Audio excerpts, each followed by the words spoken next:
Boom. Hello, my little ninjas. My name's Mike. This is my YouTube page, Mox News, and welcome to your Wake and Bake News at 7 p.m. I'm your host, Moxie. And I have many wonderful videos for you tonight. Actually, they're all fear, terrorizing fear. Um, Murder hornets and terrorists and plague. Oh my! Um, but you know what's really interesting is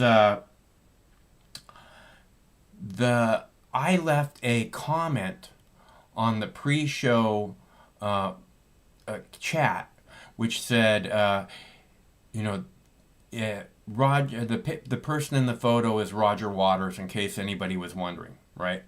And that comment seems to have disappeared. So I was like, what? Wait, and I looked and I looked and I couldn't find it anywhere. So I don't know if I'm being censored on my own page or what the fuck is happening, but I was kind of surprised about that.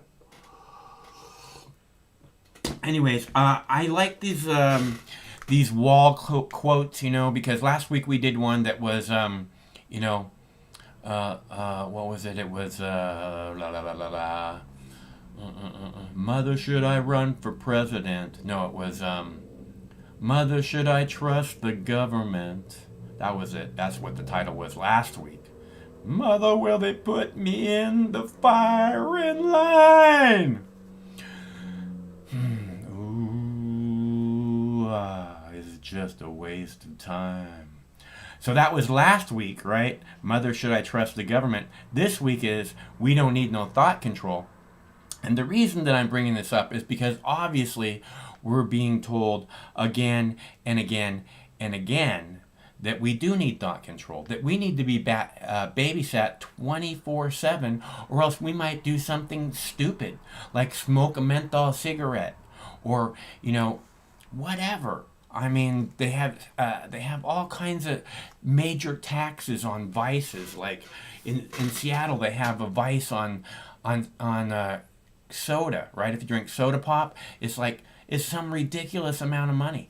People won't even buy soda pop in Seattle anymore, which I don't know why they did in the first place. But it's unbelievable. But that's not the point. Again, it's that you have to be babysat because otherwise you might do something stupid, like you might eat some marijuana or some mushrooms, or who knows what else that you like eating that the government says, oh no, you can't do that. Raw milk is bad. We will not allow you to drink raw milk. It's like you can't figure these things out for yourself. We don't need no thought control, YouTube, because it's. You remember when YouTube was the man of the year on Newsweek with Time Magazine, Man of the Year. It's not so much Man of the Year; it's like Person of the Year. It was YouTube, but the cover of the magazine, right? They always have like the picture of whoever the Person of the Year is, right? Times Magazine's Person of the Year, right? Which I believe Adolf Hitler was one time, but I could be wrong. Time Magazine's Person of the Year, and it was YouTube, but it didn't have like a picture of YouTube or anything like that. It had like a mylar kind of a cover, right? It was just like a shiny silver, right, where you could see your own reflection.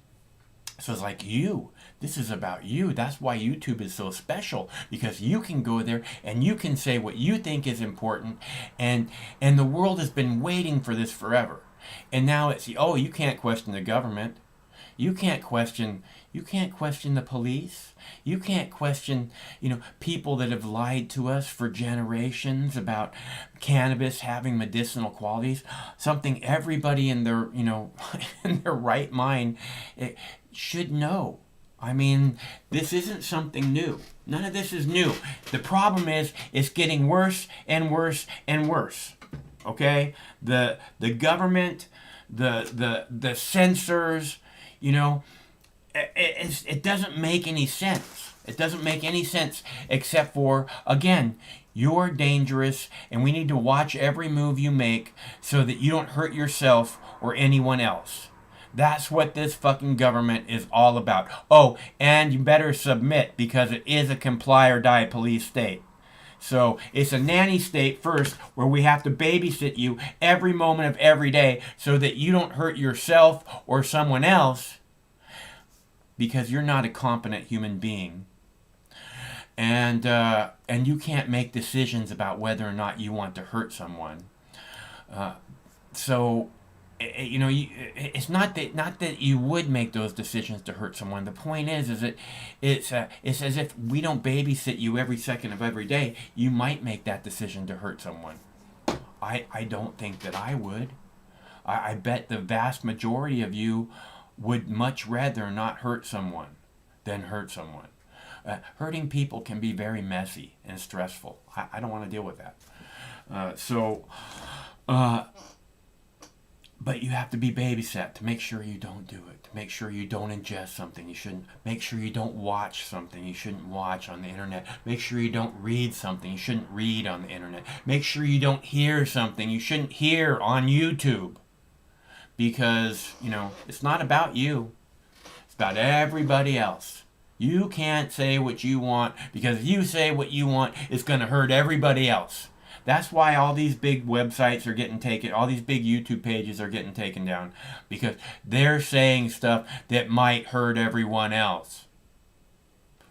Well, it's supposed to be a platform where people can say whatever it is they want, just like a town square. I've so many times described this as the biggest town square, in the world. Right? And thinking that people go down to the town square, they put their little soapbox down on the ground, and they step on it so they're a little bit higher than everybody else. And they say, "Everyone, listen to what I have to say." And people listen or they don't. Right? And it's a beautiful thing, having that ability to be able to reach out to so many people and say, "Hey, what do you think of this? Hey, did you see this? Hey, we should all talk about this." That's not what they want us doing. That's what YouTube was like in the beginning. It was like, "Hey, did you guys see this?" I mean, if you were around in the C-SPAN junkie days, the Voters Think, the Mox News, if you're around back in the day, we had crazy discussions going on. I mean, they would be, thousands of comments long. It was awesome. And but that's not what they want. They don't want us having discussions about anything meaningful, because that's how revolutions start. That's how you come to consensus that this information that they're telling us about cannabis is a complete and utter bullshit. Cannabis is complete and utter bullshit. And again, we deserve better. You deserve better. Your children deserve better. I know we can do better. I know, because it was better before. YouTube was fantastic before. Before all the censorship. Before Google took it over. YouTube was great. It was before there was all the corporate fucking garbage on here. "Oh yeah, you can't do..." Oh, because this is corporate garbage land now. It's not YouTube anymore. If you're not going to make us money with your advertising, we don't want you. You want to make money, don't you? Making sure everybody has to sit there for fucking 15 seconds so you can make a shiny penny? That's what YouTube is now. Instead of like all these interesting people doing all these interesting things. It's about, "Oh, I can make a shiny penny." I just, I want people to be happy. I think if people were happy, and they keep thinking like somehow money is going to bring them happiness, I don't see that happening. I hang out with people with money. I know people with money. It doesn't seem to make them happy. Oh yeah, when you watch these TV shows where everybody's all rich and styling, you see the guys on the YouTube page and they're driving these supercars and they're so cool. Again, I've been around a lot of people with money, and it just doesn't seem to make them happy. Now, when you're on video, it's easy to go, "Hey, look how cool I am. Everybody look at me, how cool I am." I've never tried to do that with you guys. And I'm one of the coolest people you've ever met. But I digress. That seems to be what everything is about. Is look at me, let's make some money, uh, and I just can't imagine that's the life that you want for your children. Could be wrong. Maybe you want them to work, work, work for money. Maybe you think if you work, work, work for money that your children won't have to. Seems kind of naive. And kind of like you get sucked into this American dream, right? Oh, I'm gonna go get my piece of the American dream. Good luck. I wish you the best of luck. It's just that the American dream seems to have become a nightmare, where people have to work and work and work to not make ends meet. There's half of the country businesses have been shut down because of plague. The unemployment rate is dropping dramatically. Yeah. Again, I just want to grow flowers, walk my dogs. That's all I really want to do. Because I get where a lot of people are where I don't want to deal with this, I don't want to deal with that. I just want to do my thing, and that's good. I mean, that's cool. I understand. That's what people should be doing. The problem is, you have to really question how much you really are doing your thing. If you're like, having to, I don't know, jump through hoops constantly. Is that what your thing is? Because it seems like, I don't think for most people that would be doing their thing, And we've talked about this before. It seems like, imagine if you were taught in elementary school, which we're not, if you were taught that you're the big-brained, upright, walking tippy top of the food chain, and that with your big brain on this planet, you can make happen almost anything that you can imagine. Almost anything. Imagine if kids were taught that, and then shown all the cool things that they can make happen in the world if they want to, instead of like, oh, you have to learn this, you have to learn this. Really, there's this basic thing about you can make anything happen. You're the top of the food chain. You can go out into the world and set your own path, and just make an amazing life out of it, or make amazing this or that or everything. Change the world. And why aren't people taught that at a very, very early age? Because you know why? If they actually knew that, especially at an early age, they'd be much harder to contain, much harder to put into a flock as sheep, much harder to make them owe their soul to the company's store, so to speak. You know what I'm saying?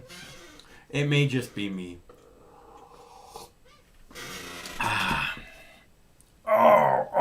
Oh, if you can get it, safe moon, safe moon base. If you can get the moon base, yeah, that's going to be the next Dodge. Safe moon. Moon base. Safe moon. Moon base. Nope.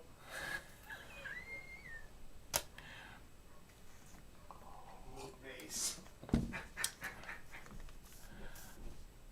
All right, so let's see. Oh, I have a video tonight about China. Today they blasted a rocket into space with the first module of the new Chinese space station. They got it into orbit, not into space. They got it into orbit, and then it has like wings on it that are like solar panels. They extended the solar panel wings. I have a video on it. Very cool. And again, this is one of these things I talk about the infrastructure project and how we just keep putting patches on everything. How long has the space station been up there in orbit, right? And they just keep, it has like, oh, we're going to go ahead and, put a little patch on it over here, put a patch on it over here. It's not a safe place. I bet you this Chinese one is fucking as good as it gets. But this other one's, 30, 40-year-old technology? What the fuck are we doing? Again, we're putting band-aids on everything that should be rebuilt in a 22nd century vision. Why? Oh, because it's going to cost money. The war costs money. The for-profit prison industrial complex costs money. The for-profit medical industrial complex costs money. The military industrial complex costs money. Wars for choice in order to make rich people even more rich cost a fucking lot of money. I don't see any of those things being worth it. For-profit medicine, no, they have alternative motives. I said this again and again. I don't see that as being a good thing. We need to have medical professionals who are there to help people. It needs to be streamlined. It doesn't need to be this like everybody all the time. It's people who need help. I seriously, I don't want to go to the doctor at all. Ever. I hate the doctor. I don't hate the doctors themselves so much as I just can't stand, I can't stand like authority figures. It's like telling you what to do, telling you, oh, you gotta accept that you're getting older. That's not correct. I don't have to do that. I can continue to try and get up that hill instead of going, oh, I'm older, I can't get up that hill anymore. I'm not willing to do that. And I'm not willing to let those around me do it either. Because, that's like giving up. Okay? I haven't given up, and I hope you haven't either. Alright, so where were we now? Oh, right. A video about Chinese... right. Okay, so I have videos here from local news station, right? And the Como News, you guys have seen me play this before. They have numerous videos here on tonight's show where it's all fear. And I don't expect this from the local news that much, but it just goes, and there's not a COVID story in here. It just goes from, security threats, terrifying U.S. security threats. That's one of their stories. And then they have this cops not welcome. And how they phrase it? Oh, backlash from a barista refusing to serve police officer. Backlash. You had better not refuse to serve a police officer. Otherwise, you're going to feel that backlash too, mister. Again, this is programming from the local news. Okay? I don't know who they think they are or who they think they're talking to, but it's disgusting. Okay, let's see. Security threats that are terrorizing. Cops not welcome. Oh, backlash if you act like cops aren't welcome. Okay, Afghanistan troops out of Afghanistan. They said almost 100 troops have left Afghanistan so far. And 600 troops have been moved into Afghanistan. Let's see. Yeah, we're leaving Afghanistan. 100 troops. How much more do you want from me? Universal basic income, right? Same news agency, Como News, universal basic income. They're talking about, could people be getting money, a universal basic income off of your tax dollars? Who the fuck, what is happening here? These people are trying to come up with 21st century solutions. And they're like, oh, you can't have this programming. They're going to take your money so they can give it to other people. What's up, G? Hey, this is Manny. How's it going? Okay, Manny, how are you? Well, good. I actually kind of agree with you when it comes to the government control. This is why I'm a libertarian. I don't want anyone to mess with my business. And I feel like the progressives, especially the left of the progressives, especially, they want total control. They want to take. They're just the same, Manny. The libertarian seems like a good way to go. Although they kind of look like the controlled opposition somewhat too. Like we keep them in their place and we act like we have freedom in this country to vote for who you want. But they're not really a party. And you're right. Though, one of the main criticisms to the right is like they don't do anything. They're like. They don't have the fight to actually go against the left. They just, oh yeah, I don't bother you. That's not my business. I'm going my own way, type of thing. Like my life is my life. I respect you. You go your own way. And the left is the one pushing hard to the point like the next thing you know, they already took a mile when you give them an inch, though. So I like the mentality of the left that they want to save the world and they want to save the things and like and they think they have the high moral ground is understandable, but the way they actually do it and the way they actually proceed on doing things is very concerning. And sometimes it doesn't feel natural. It feels like they're pushing things down your throat against your own will because of the greater good, which is kind of like a collectivism type of mentality. Yeah, it's a hive mentality, exactly. Exactly. And it goes against my own personal philosophy of like everyone is an individual and everyone has to be treated based on their own personal terms. Identity politics is a perfect example of that. This is how they treat an entire group based on a single idea instead of treating everyone individually, though. Like, for example, Black Lives Matter, everyone in the left believes like Black lives, or like the Black people behave, they had a certain culture, certain behavior, certain needs, when in reality, everyone is individual, though. And if you attack one Black person, you're attacking the entire race, which is wrong. If you're attacking that person, you're attacking that person only, though, because the person is full of flaws. But the left is that oh no, you're racist, you're attacking a group, you're the worst evil person ever, though. And I actually find that offensive, though, because if they attack me, for example, suddenly for them becomes an attack to all Mexicans, which maybe there are good Mexicans, there are bad Mexicans, there are Mexicans in between, or there are people who are Mexicans but they don't actually share the same culture, or something like that. So it's highly offensive, though. This is why I actually tend to be libertarian, like a right-wing libertarian, though, because I actually believe in free trade and free flow of transactions, kind of like an Ayn Rand type of situation, though, but not as far as laissez-faire capitalism, though. Because if you actually wanna make the world run in a laissez-faire capitalism, though, eventually we're gonna be working for the corporations, like the total opposite of communism. Instead of working for the state, you're gonna be working for the biggest corporation ever, for that corporation. The angle of laissez-faire capitalism is there's gonna be a gigantic corporation monopoly who is controlling everything, though. I don't want that. I want diversity of corporations. I want diversity of business. I want a free and fair trade. So this is why I'm not a far right person, or I'm not 100% to laissez-faire Ayn Rand type of stuff. Well, let me tell you something about being far right, far left, left, right. It doesn't matter, and I keep telling this to you, Manny, that they're the same, right? But let me explain it real simply, and that is that the place that we're in right now, right? This kind of, we're in this hole, and we got to try and dig our way out of this hole and make it a better place for everybody. This hole that we're in, we were put there by both the Democrats and the Republicans, working hand in hand to do it, knowing full well the entire time what they were doing. They're educated people. They know what they're doing.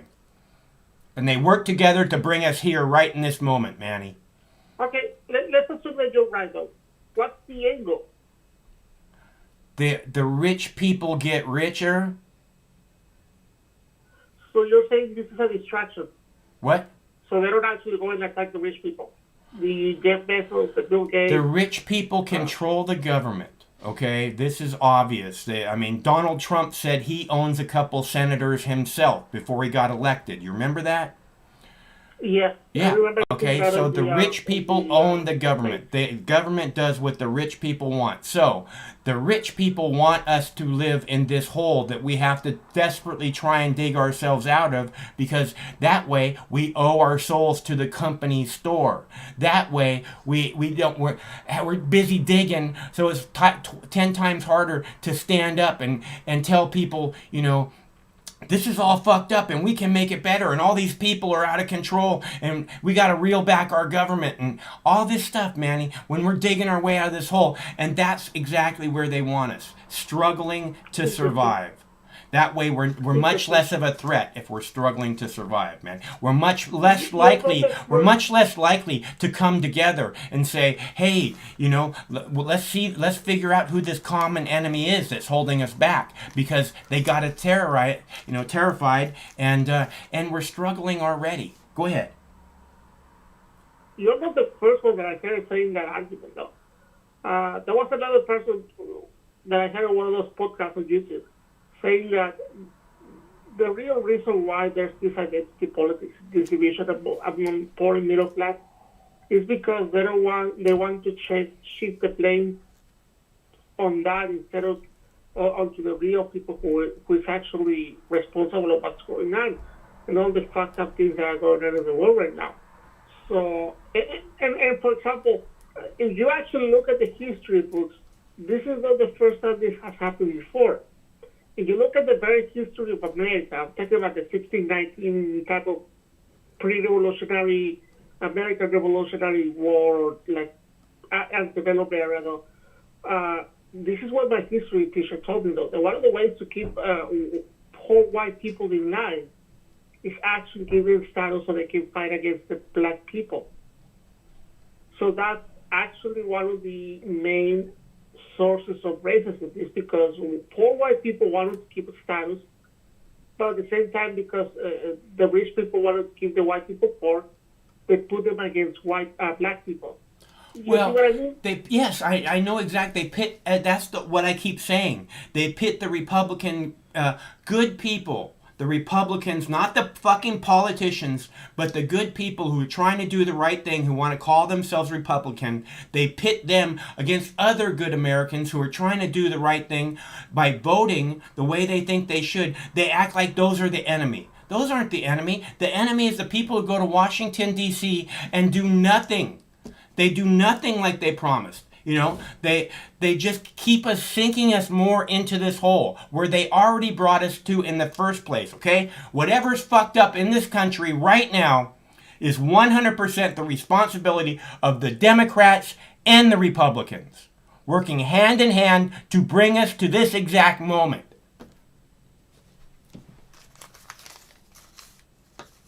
I guess Manny hung up on me. I did not hang up on Manny. I think I've only done that once, and he calls almost every show. So I did not hang. And it's because, I'm not sure that I did actually ever hang up on him. But I have my limits when it comes to saying certain things, because I'm not going to allow, classes of people or races of people being talked about derogatorily,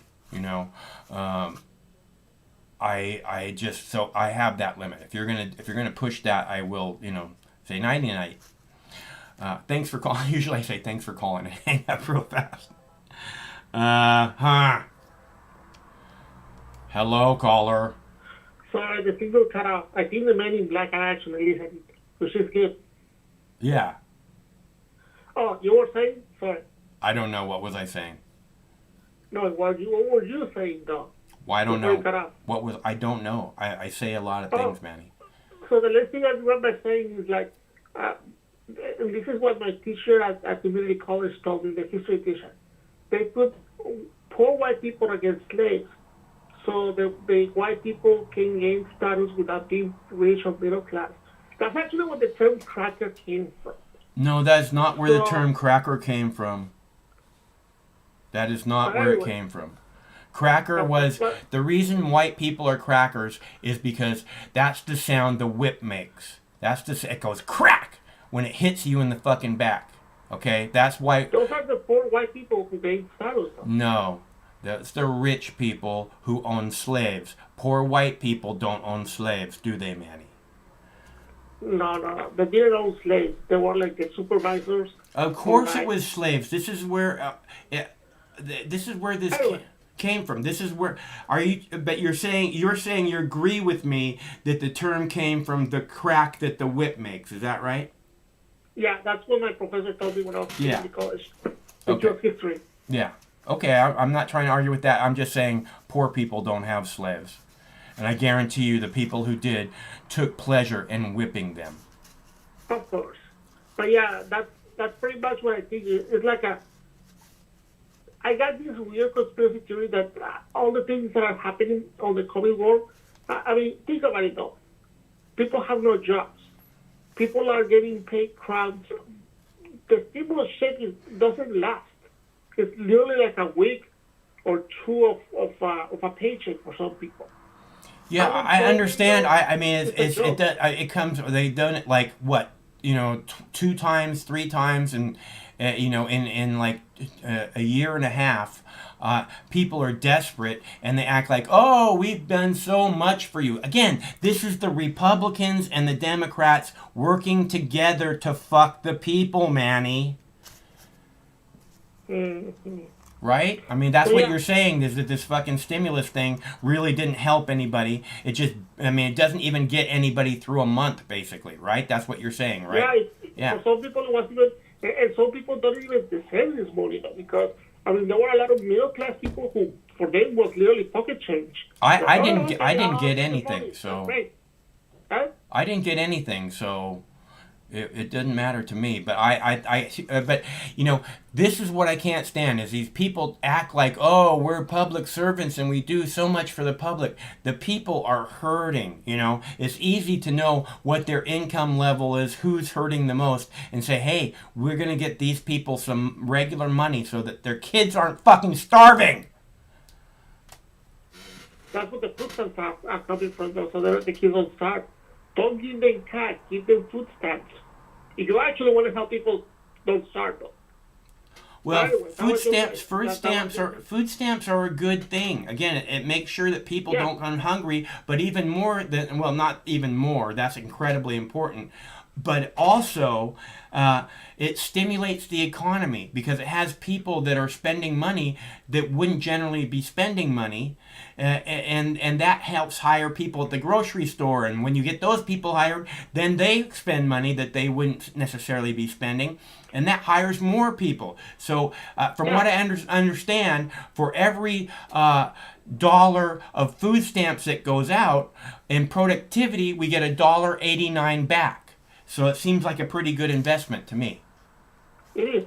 And that's the thing that I was thinking about it, though, because I have a finance degree, so I took economics and stuff like that as classes. And I've seen people getting the stimulus checks and buying a PlayStation 5 or buying one of those stupid Supreme shirts or Supreme sneakers, when it should be going for paying your food, paying your bills, paying your rent. And this is why I wasn't a great fan of the stimulus checks. But instead of stimulus checks, you should have given a food stamp, even for people making $150,000, because the money is going to go to the essential things like food.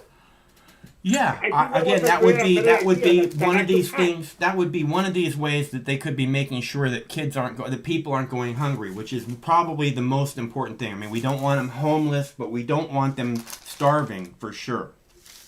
Yeah, and I don't want to see kids using the money for stupid things like a PlayStation 5.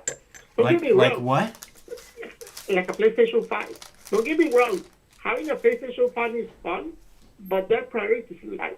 And right now, a PlayStation 5 is not essential and it's not a priority. That's one of the very last things that you should get to pass to this economic hardship that we're suffering right now. Well, there's more than just an economic hardship going on. There's people that are depressed back and forth across the country and terrified and feeling lonely and waiting to die from the plague.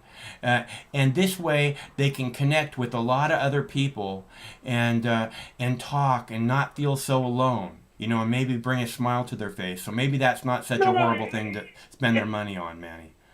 And I understand that, Mark. And I get it. But let's face it, there's priorities first. And I don't think having a PlayStation 5 is a priority. Again, everybody has different priorities, Manny. I understand what you're saying. I have said 1,000 times. I said at least. You can ask Craig.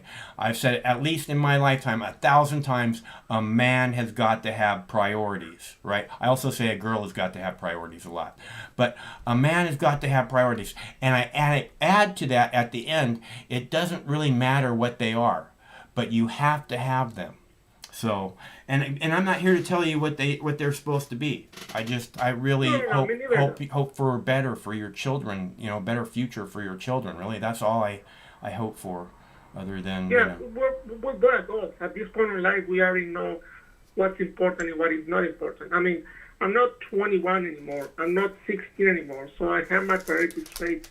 At least I think I have my priorities straight. So if I get a $1,400 check from the government because of the stimulus, I am not going to spend that money on a PS5 or a flat screen TV or a Supreme sneakers. I'm probably going to save that money for food or paying my bills, like, I don't know, electricity bills, or like a lot of people, for example, need the internet for work or for school, or I don't know, utilities or something like that. But yeah, I mean, I think instead of giving them money to hard cash to people, we shouldn't give them like food stamps or something like that. But again, people need money for a lot more things than food, and like you said at the beginning, Manny, is that what they've given to people is basically a joke. So, you know, if they really cared about people, it would have been a regular thing. There would have been like an income level threshold where, you know, if you still have this amount of income coming in, then you don't need this money, and other people do. You know, so. But yeah, that's never going to happen because, again, the rich control the government. So if those people are going to get a $1,400 check, a billionaire wants to get a $1,400 check too. Fucking cunts. yeah, so that doesn't make any sense. And even if they don't actually get the checks because of their income, they're going to get it through because they own stocks or they own bonds and stuff, investments on those companies like Walmart or like Target or like the Kroger's and stuff like that. So people, instead of paying them directly to them, they're just going to go buy food over there at those places. And eventually it's going to trickle down to the stock. So rich people are going to get richer, though. And the problem is they're getting richer not because of the productivity of the economy. They're getting richer because the government is printing money, which is another area of concern, though, because you're fomenting hyperinflation. Yeah, making money seems to be everything is about these days. Hey, man, I gotta go. It's good to hear from you. Nice to hear from you. Okay, talk to you soon. And Playground of Sound, again, it's not the Democrats, it's not the Republicans, it's both of them working hand in hand to bring us to this moment right now. Okay, the Democrats aren't always in power. The Republicans aren't always in power. Somehow they seem to have worked together to bring us to this fucking hole that the U.S. is in now. Working together, hand in hand, every single day, with big smiles on their face, laughing about it while they fuck us up the ass with no lube. What's up, G? What's going on, man? Thomas, how you doing? Hey, yeah, I'm just calling, I mean, I know I'm part of the household and things like that. And, just got to give you a hello and say, I like that Manny dude. He's cool. Manny has it going on. Yeah, he's cool. Yeah, shit. I don't know what to talk about. What you want to talk about? Teach me something. I don't know. Do you think menthol cigarettes should be banned? Man, this is what I feel. Hell, they can ban cigarettes and give people roll your own shit. I mean, if you really want to smoke, I mean, don't take away tobacco, but see the stuff they got out there. We know it's all fucked with, okay? Right. So the people, I'm just saying, it's just like marijuana. No. Marijuana is good for you. Cannabis is good for you. See, I was just getting ready to say, let us grow our shit. Make us grow our shit. You know what I'm saying? But what's on the market, though? Is that safe? I've had some. Had what? Somewhat. Buds from the market. I think it seems to be okay. Think so? When it was the medical, it was better because it wasn't all packaged in these sealed up packages. You could like smell it, and it would, you could look at it a little better, and you could tell if it was dried out or whatever, All right. But now they have it all in these packages, and it's kind of hard to tell exactly what you're getting. But generally speaking, like I said last week, I can get $12, $14 eighths. So you know, and that's that I like. So that's $14 for 3.5 grams. You know, that's It's probably real reasonable up that way too, because you got Humboldt. They're like stands between here and there. everything that comes from the stores here, I'm pretty sure has to be grown in Washington State. Okay, all right. What are they doing? I mean, there's not much sun there. How are they doing it? Oh, they got. Trust me, there's a lot of people growing weed here, and you know, over the summer, it's a really amazing summer here. So, if you can do a crop in the summer, you can grow a lot because it's. I mentioned this before. There's this, you know, the jet streams, right? There's one. Yeah. There's one that goes over Hawaii, and it's called the Banana Belt, and it goes over to Hawaii, and then it goes way up north and passes right over Washington State. So we're in the Banana So Belt. it kind of loops like that. Yeah, it's a tropical kind of weather. All right. Yeah. Yeah. So I mean, like I said, I don't have a problem with it.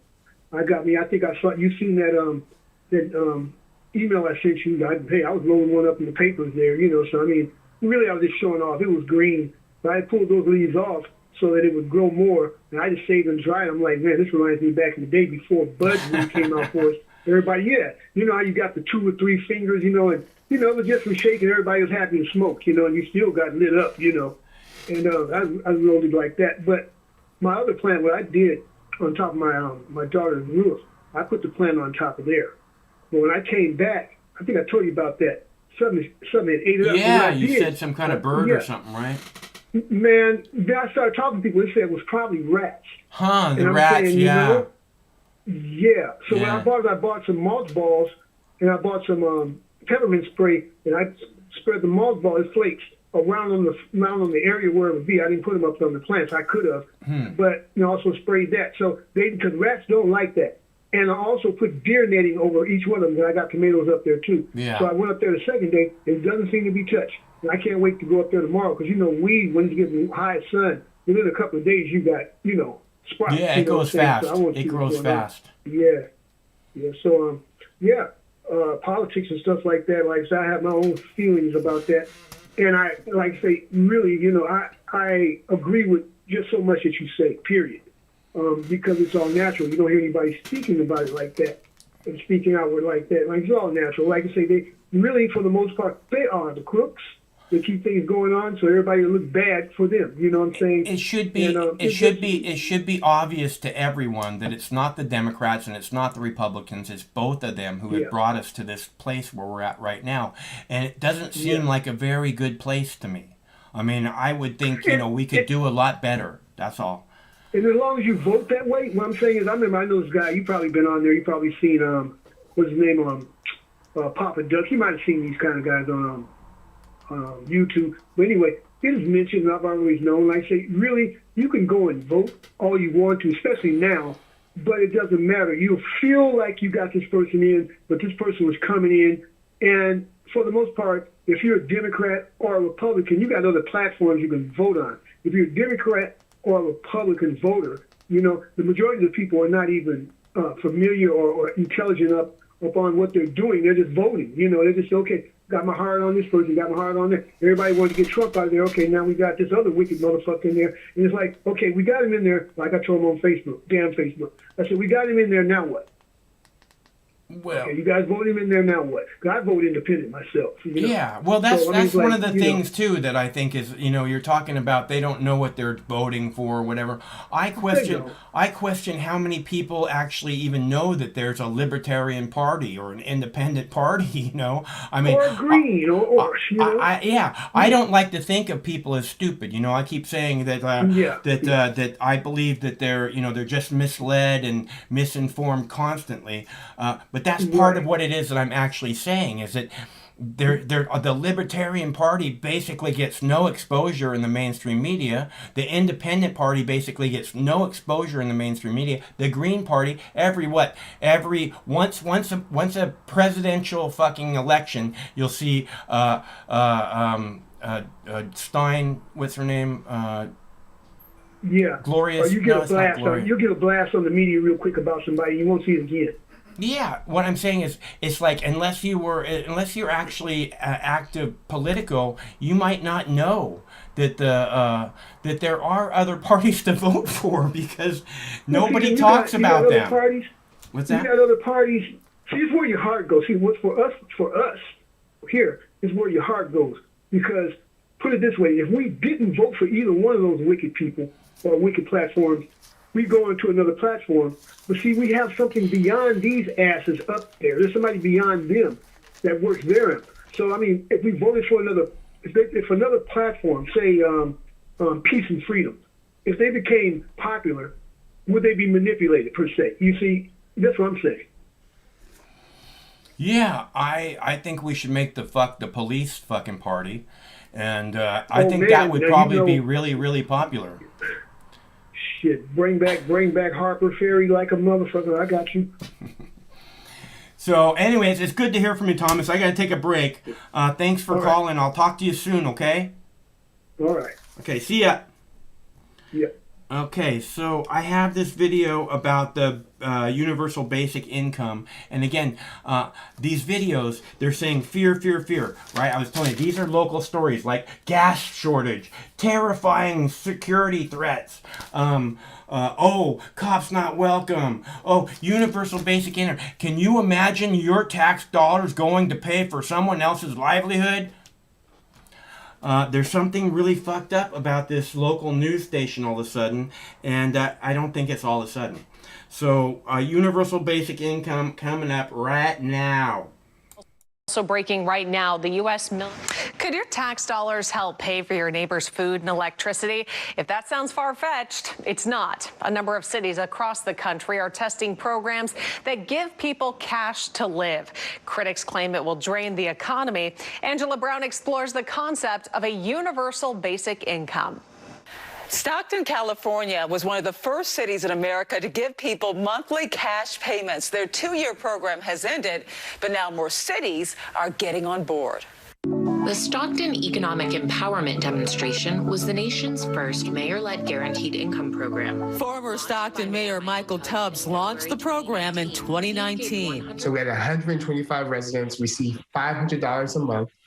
No strings attached. One requirement, participants had to live in a Stockton neighborhood with a median income of roughly $46,000 a year per household, and their spending was tracked. Almost 50% of all the money went to providing food for families, and the other about 25% went to utilities, went to automobile costs. Stockton's high-profile basic income pilot program is being replicated across the country. Los Angeles Mayor Eric Garcetti announced on Twitter that LA will launch the largest guaranteed basic income pilot of any city in America, providing $1,000 to $2,000 a month for a year.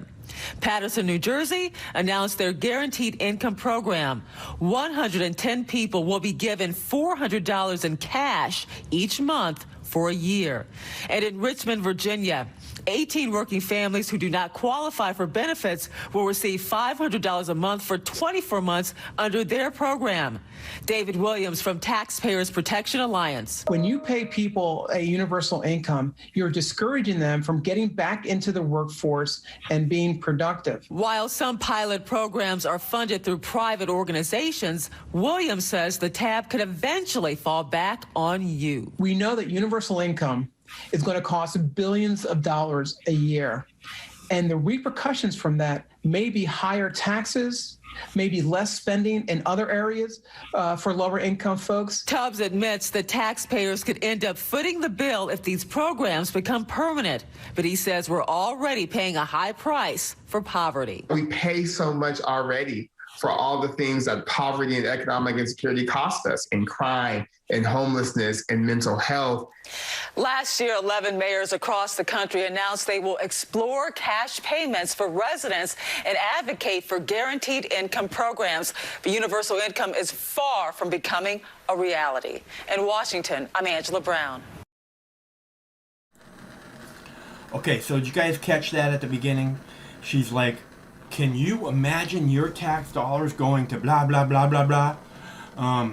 Now, anything where it starts off going, can you imagine your tax dollars going to this, right? Which is exactly what she said. She said, can you imagine? Could your tax dollars help pay for your neighbor's food and electricity? If that sounds far... So, you know, and when they start off this way, can you imagine your tax dollars going to... What they're doing is putting you on the defensive immediately. Okay? Not like, can you imagine your tax dollars going to fund a war based on lies and help murder 1 million innocent Iraqis? How about starting a story like that? I'd love to hear you start a story like that. I think that would be pretty amazing. But yeah, no, we're going to help the people of this country. Oh, can you imagine helping the people with this country with your tax dollars?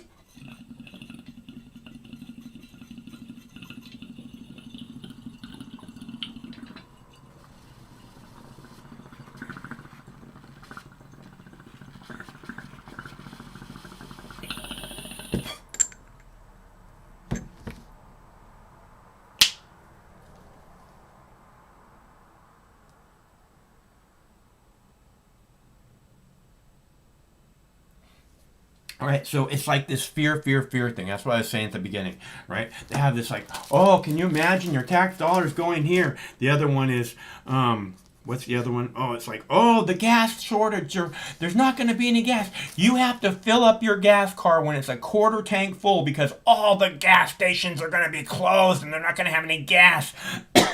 And when that happens, you don't want to be stuck with an empty gas tank at the wrong gas station when you have to go and search around.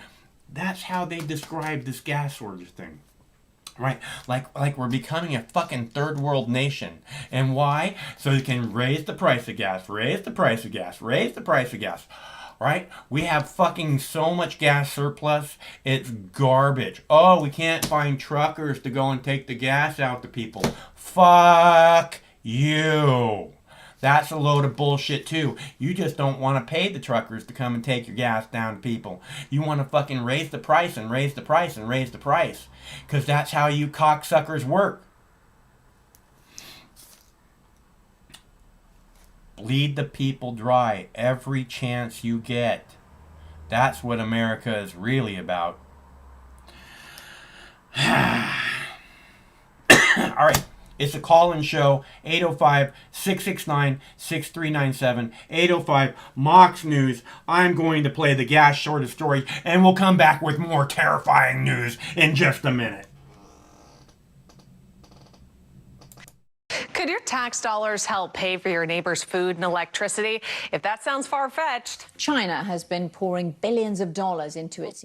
Also breaking right now, the U.S. military withdrawal from Afghanistan is formally... New this morning, some gas stations may not have any gas to sell in the near future. KOMO's Tyra Majors explains what's happening and why it's not gas that is in short supply. There's a new warning from the tanker truck industry. Some stations may run out of gas this summer, and not because of a gas shortage, but instead a trucker shortage. Last year during the pandemic, many of the drivers retired or they went to different industries, and that created a shortage. According to the trucking trade group, National Tank Truck Carriers, up to a quarter of all tanker trucks in the country that carry gas are parked right now because they don't have the drivers. So far, it's only affected some gas stations in Las Vegas and Northwest Arkansas. But come this summer, experts say we may see shortages in vacation hotspots. What we're looking at is the summer in terms of this happening most likely in spots that are very popular in terms of travel destinations for the summer. So beaches, so mountains. Jeremy Johnson is a truck driver. He doesn't haul gasoline, but he's seen the problem firsthand. Through the pandemic, there was a lot of people, a lot of guys that were single owner operators that went out of business because the rates went so low. Demand for gas is already reaching pre-pandemic levels. In fact, if you look at just the week of April 12th from last year, we saw people taking about 4 billion trips under 25 miles. Compare that to the same week this year, nearly 6 billion trips. But experts say there's no reason to go out and stockpile as much gas as you can. There is no reason to panic buy, I can tell you that much. Because when this has happened, the few isolated incidents that we've seen, it's happened to a chain or a brand in a market, not the entire market. Tyra Majors, KOMO News. Experts say with all of that in mind, do not wait until you are almost on empty to fill up a tank. They recommend filling up when you maybe have a quarter of a tank of gas left.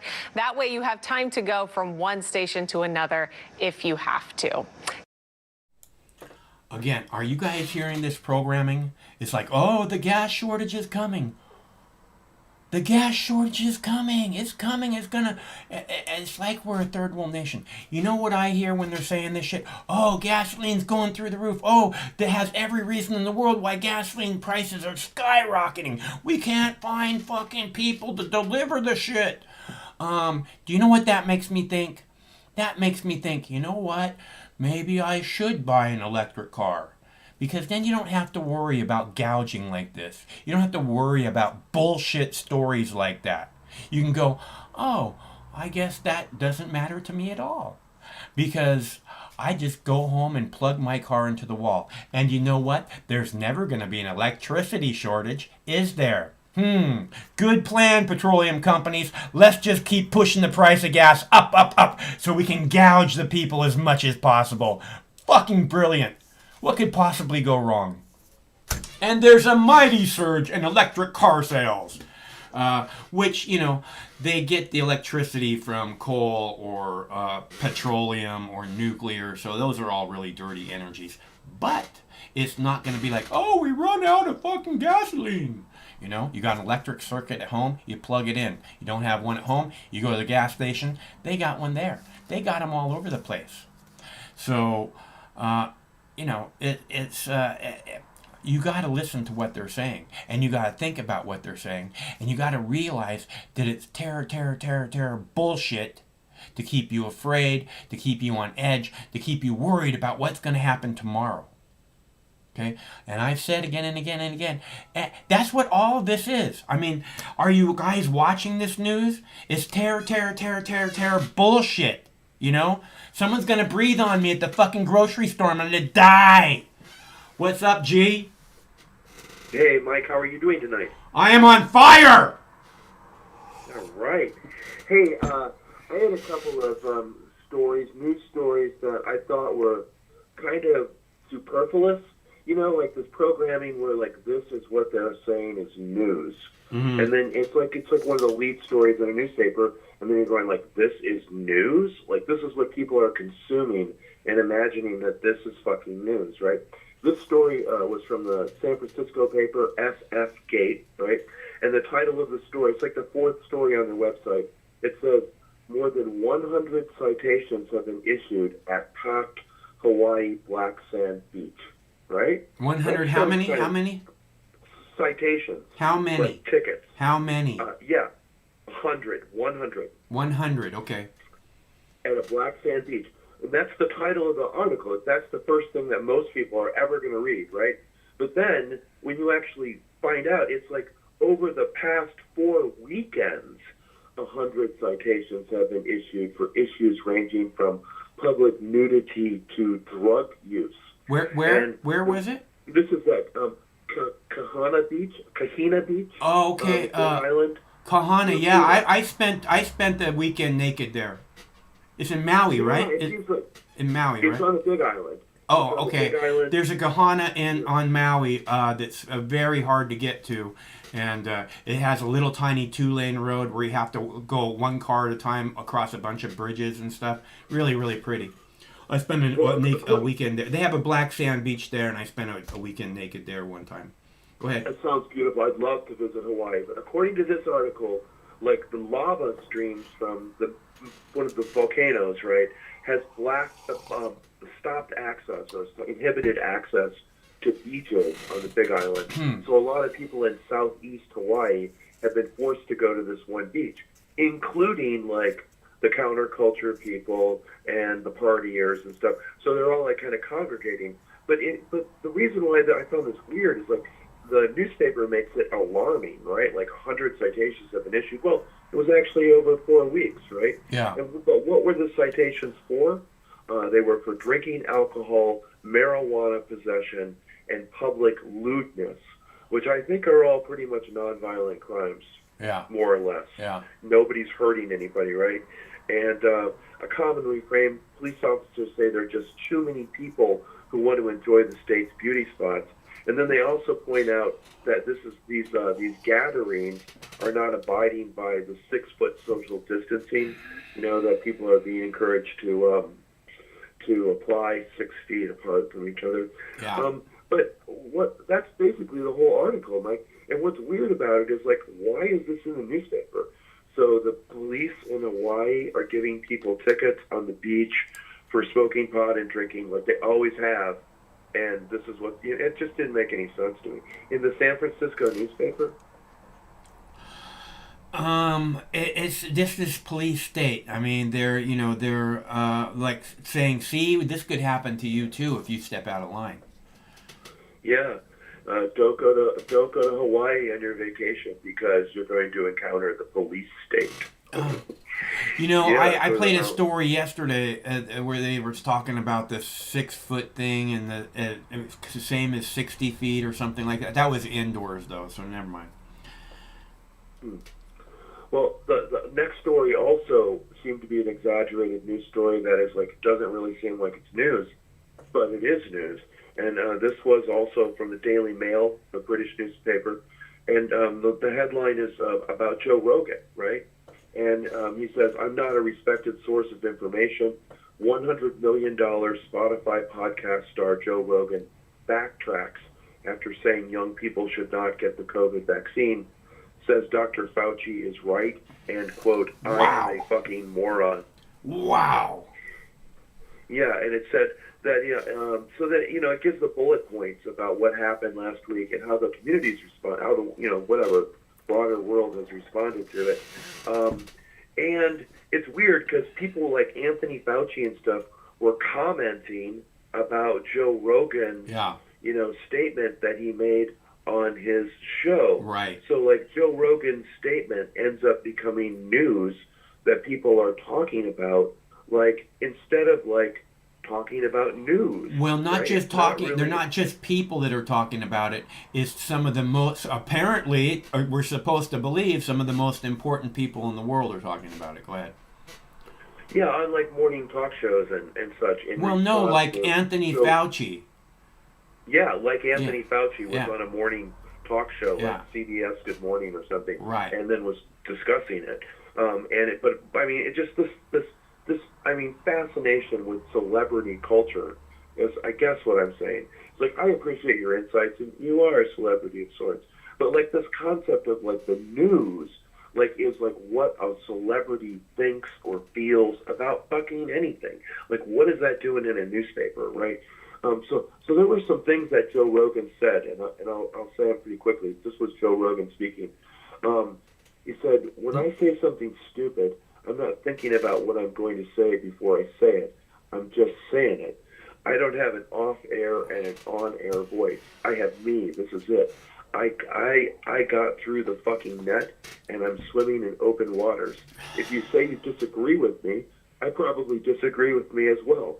I disagree with me all the time.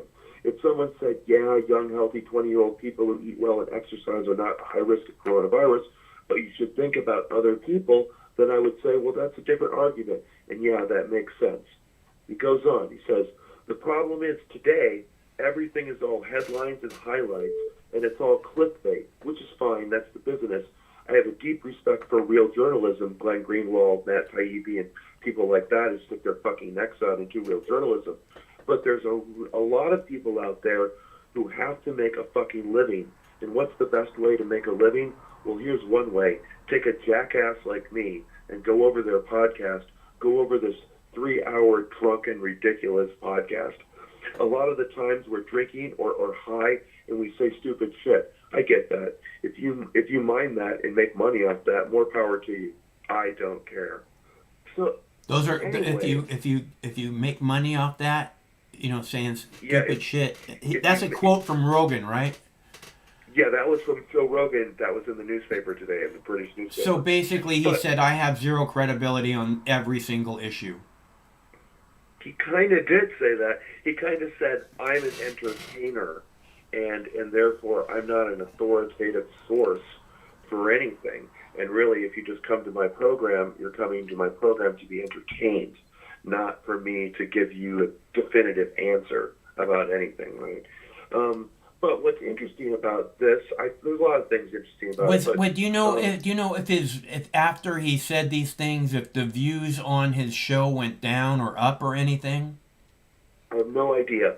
I know that it occurred on April 23rd, so this is like a week ago, and I do not know if it doesn't say in this article.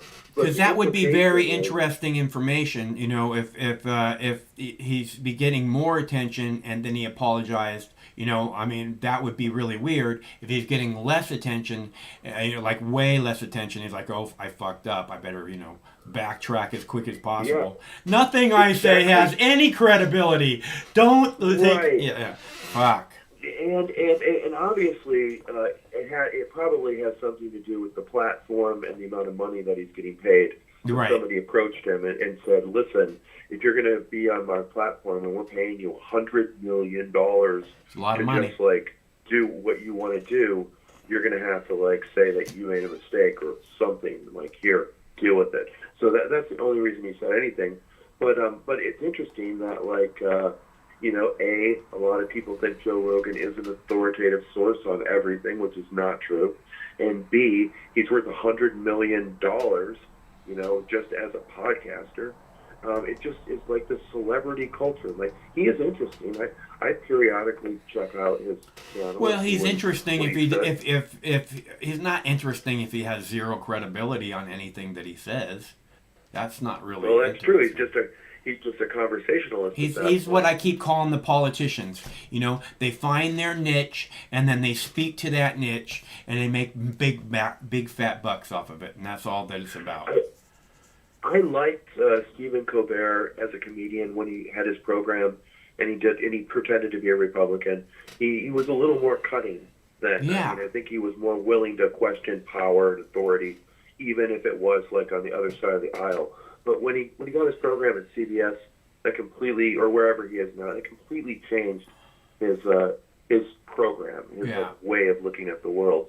And now he's just basically a tool for like corporate liberal America. You know, his way of thinking just aligns with the network and aligns with corporate America, whatever the news media or the State Department or the CIA wants to be, you know, presented that day. And for Stephen Colbert, he's towing the party line. You know what? I guess money can buy anybody. Not that, you know, not that he wasn't already for sale. Otherwise, he probably wouldn't have gone to CBS in the first place. But, you know, and Joe Rogan, the same thing. I mean, you know, give me a break. You know, I mean, it's not, and not that $100 million isn't a lot of money. You know, it's a lot of money. You could do a lot of very interesting things with it. But it doesn't seem like, you know, giving up your freedom for, I mean, I could be wrong. It's like everybody seems to think when they get this amount of money, they're going to be so free. And I've watched people with money, and it's just not true. Yeah, and I think it changes his attitude, too. So, like, when he cajoles around with folks like Elon Musk, right? Mm-hmm. If he has $100 million in his pocket, he's not a billionaire, right? But he has at least enough, like, credibility to kind of like hold his own in a way in this new realm of like social interactions with different kinds of people.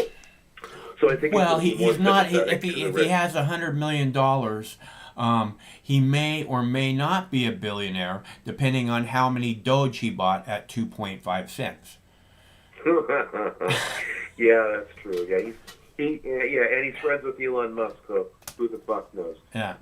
Last story, and this one is unrelated to, you know, this isn't like a fake news story like Joe Rogan or a Hawaiian beach has 100 tickets in a month or some stupid thing like that. But in Arizona, the Arizona Senate passes a bill to require criminal conviction before civil asset forfeiture. And this is from Channel 12 in Phoenix, which is an NBC affiliate. And they say that this Arizona State Senate passed a bill on Wednesday that looks to stop the government from being able to take a person's property without a criminal conviction. The bill, sponsored by the Goldwater Institute, a conservative public policy research organization, will head to the desk of Governor Ducey in order to be signed. The bill looks to outlaw the ability of the government to take a person's property under civil asset forfeiture, which is a practice that allows police and prosecutors to take, keep, and profit from someone's property without even charging them with a crime. Yeah. Deputy Director of Communications at the Institute said in a press release. The press release also included other new policies, including requiring officials to prove the property was being used in connection to illegal activity, improving notice requirements by law enforcement when property is taken, eliminating non-judicial forfeiture and creating a post-deprivation hearing process, and preventing the use of roadside waivers that coerce people into signing over their property immediately to law enforcement. And this has passed both the Senate and the House in the state of Arizona, so it looks like it's going to become a law. Well, and this is perfect. something that happens regularly in Texas and other states. I've posted stories about this numerous times. Someone will be like moving across the country, trying to get the fuck out of Texas, and they'll get pulled over, and they have $5,000 on them, and the cop's like, "What do you have $5,000?" And he said, "Because I'm moving." And he said, "Oh, this looks nefarious to me," and they take the money, and then they say, "Okay, I can either take you to jail, or you can let you go," and they let them go, and they take their fucking money. That's fucking criminal. Yeah, or like a traffic stop, routine traffic stop, and then they claim to see something. They open up a cigar box and they see like $5,000, and the person explains to them they're a vendor and they need money because they're a vendor and Right. they travel from place to place, right? And they say, well, that sounds kind of suspicious. And they'll take their money as well. And then it's just held and they never receive their money back. And then the money ends up going to the police department who stole the money in the first place. Yeah. Right? Yeah, it's fucked up.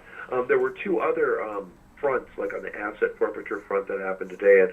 In Alabama, there was an asset forfeiture reform bill that was advanced. And this is just civil asset forfeiture reform measures, probably similar to what happened in Arizona. And also, on the federal level, there is a reform bill for federal asset forfeiture that's been filed by, it looks like a bipartisan group of congressmen.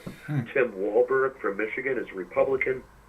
Jamie Raskin, a Democrat from Maryland, filed a civil asset forfeiture reform bill, the Fifth Amendment Integrity Restoration Act, or FAIR Act, which would raise the level of proof required for the federal government to seize property. It would reform the IRS structuring statute to protect innocent small business owners while increasing transparency and congressional oversight. It was sponsored by Representative Bobby Rush, a Democrat from Illinois, Tom McClintock, a Republican from California, Tony Cardenas, a Democrat from California, and Kelly Armstrong, a Republican from North Dakota. So it had bipartisan support and even support from different parts of the country for federal asset forfeiture reform bill. But all of these things, the Alabama bill, the bill in Arizona, and even the proposed bill of the federal government, I think that those are steps forward. But I don't know the whole concept of seizing property even after a criminal conviction seems to be kind of excessive. Like, I don't know, can't they just pay a fee or a fine, or you know what I mean? Like, yeah. No, they have this thing, oh, you obtained this illegally, so it's ours now. Well, isn't that you obtaining it illegally? Yeah, those people, there should be a federal crime. It should be a federal crime to take money from people that they've done nothing. Those cops should be arrested. Yeah, and they're all over the United States. Yeah. There's also like people in jails in the United States for like not being able to pay debt. Like people who have collection agencies send notice, and then the notice becomes a warrant, and then like they get pulled over for a minor traffic citation, completely unaware that they have a warrant, and they end up having to go to jail, for not paying bills, like for debt collection. So I mean, whatever. This country has got a lot of problems with its criminal justice system and the attitudes that the police and the courts, project towards the working class and the poor. We can do better, that's for sure. We sure can, and that's all I want to share tonight. And you know, I wish there wasn't fluff in the news. I get frustrated. You know, I go through a lot of different sources of news in my day, different people who are writing different, you know, news magazines and newspapers. But I find it very difficult sometimes to find what I'm looking for. I know what I'm looking for. Like, I know exactly what I'm looking for, and I can't find it. Yeah. And it frustrates the shit out of me. Like when I stumble upon stuff like that article in the San Francisco paper about a beach in Hawaii, or the article in the British paper about what Joe Rogan thinks about blah, blah, blah. And these are like lead stories in their newspapers, so to speak. And it's just like, what the fuck is going on? It's like the dumbing down of people and the dumbing down of their brains. So they're just obsessed with like celebrity culture. It's weird. I don't like it at all. It's just unfortunately like where I live, you know. You know, it's this misprogramming, misinformation, misleading. You know, I mean, it's easy to see people getting lost in that. Are you still working at the weed farm? I don't think I am. They haven't scheduled me for work in the last month, so I think that's their kind of whatever polite way of firing me.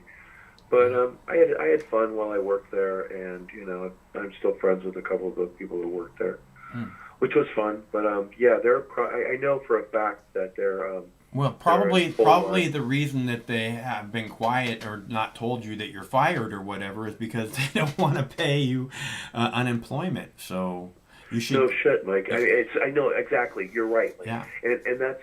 So you should give them a call and ask them if you need to apply for unemployment. I bet you get hours right away. Oh, I know. No, I realize that. But, and, you know, other people I know have realized this as well. And it's just this whole thing about, you know, there's something romantic about small businesses. You know, small businesses look out for their workers and so on and so forth. A lot of times that isn't the case, you know. People cut corners as much as they can cut corners, and of course that ends up affecting the worker. I do need to do that. It's on my list of shit to do.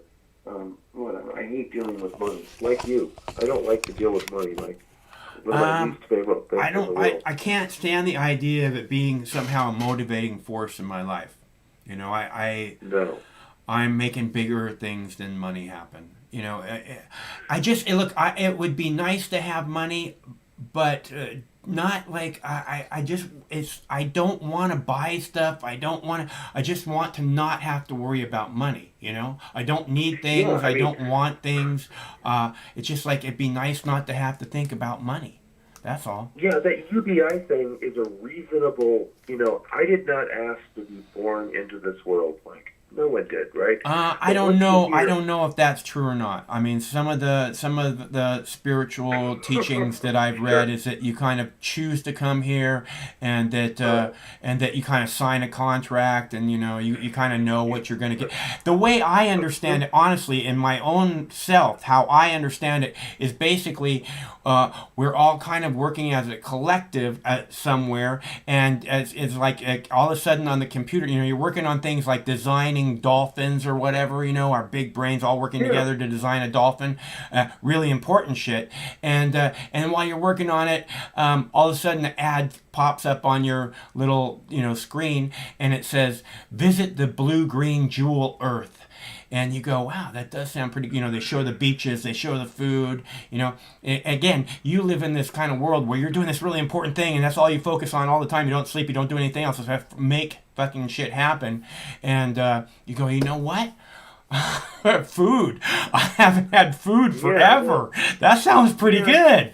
Yeah. I mean, I could see that, like, the universe as, like, a big travel agency where you go into the travel agent and you say, I'd like to try a little of that blue-green planet and taste their food and, you smoke know, their weed. What, like, the five senses are about smelling. Yeah, exactly. That's feeling, exactly you know, right. seeing, I see, you know. I consider Earth to be sensual Disneyland, right? The body is like the roller coaster card that we strap ourselves into, and then we're bombarded with sensation. Taste, smells, textures, you know, sight. athletes. emotions and all the things that people experience with other people and other animals and trees and all of that, all the emotions that people have. Yeah, I could see that. Like, yeah, definitely, it's an interesting place. That'll be like 7,000 universal ducats. You know, Yeah. there's your travel plan. You got the 67-year program. Take advantage of every moment. Exactly. But- That's exactly but- the way I see it. But the other side of the coin is, I mean, I could see that, and I've thought Well, about that before. But like from a practical perspective, like people are brought into this world, like all over the world. Well, and then United States. you say like, well, why would someone come here and be poor, or come here and be have such a hard life? Like they're Yeah, sick and or the something. Buddhist- and the You have to Buddhist wonder saying that, it's right? to burn But up- then you realize burn up karma. that no, it's because people are all different. Entities are all different. This is why we work together to design the dolphin. It becomes this better thing. But people, some people like to go to really dramatic movies, Some people like to go to comedy movies. Some people like to go to action movies, right? And that's what attracts them. So, having this really tragic life might be something, because there's sweetness in the sorrow. Really, too. There's, like I've said again and again, there's this underlying fabric of joy in our world, and it's not that hard to tap into. It's just we're too busy to tap into it. And the thing is, I think if you're having this really sorrowful life, and then you tap into that underlying joy, it can be like it's just like an amazing feeling or something. I do understand that there's like a spiritual component to life, and beauty is everywhere. It can be appreciated. But what I'm driving at is like this UBI that you were talking about. Like it's like literally like assuming people did not like request to come to Earth. It's debatable, right? They are here in whatever state they are here. They're brought into this world, so to speak. And then once they're into this world, once they're alive, like then it's almost up to the morality of the other people as to whether or not they're going to let that person live. Because we're kind of a social creature, like we're gregarious. It takes like, almost 10 years to raise a kid that's old enough to survive by itself without its mom or its dad. So it has to have some kind of adult helping it through the program. That's like all big mammals are like that. Elephants are like that as well. So we are social creatures. And I think that therefore, if we devolve to the point where we will voluntarily watch people starve to death or watch other people denied basic services that are essential and necessary to live, well then, I think we've lost a lot of our humanity. And the UBI is just saying, look, here's a base level of existence. You're not like on the savannah with a group of people watching you and helping you.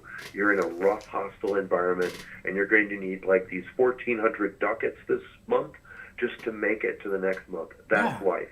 Now, if you want to go beyond that and become like a nuclear scientist, or become like, you want extra money and you want to work in a car wash, you can do that, right? But we're not going to watch you starve to death in front of us. Seems more human to me. Well, it seems to be like we're trying to get further and further away from that if we can. Yeah, we're trying to get to Mars with Elon Musk in like a little metal shell with no other people around, talking to a fucking computer in a vacuum of space. That's what we're striving towards, right? All right. On that dystopic note, I'm going to go and I'm going to be thinking of that movie Oblivion. Okay. That science fiction movie. That one blows me away. All right. Have a good night, Mike. Okay. Talk to you later. Night, okay. Yeah. Yeah. Peace. Bye bye. Okay, I want to play a video here about more fear. Okay, I'm gonna play a video about cops being denied service at a barista in Seattle. And it starts off again. It was like, oh, can you imagine your tax dollars going to help other people? Again, putting you on the defensive. My tax dollars doing what? Oh, gasoline shortage. We're all gonna die. Gasoline. Okay, and this is like backlash from police officers not being served. Backlash. You better not do this to police officers or you're going to get a backlash too. This is the fear programming. Again, all from today's news. Chocolate shop is facing criticism this morning after a worker refused to serve a Seattle police officer.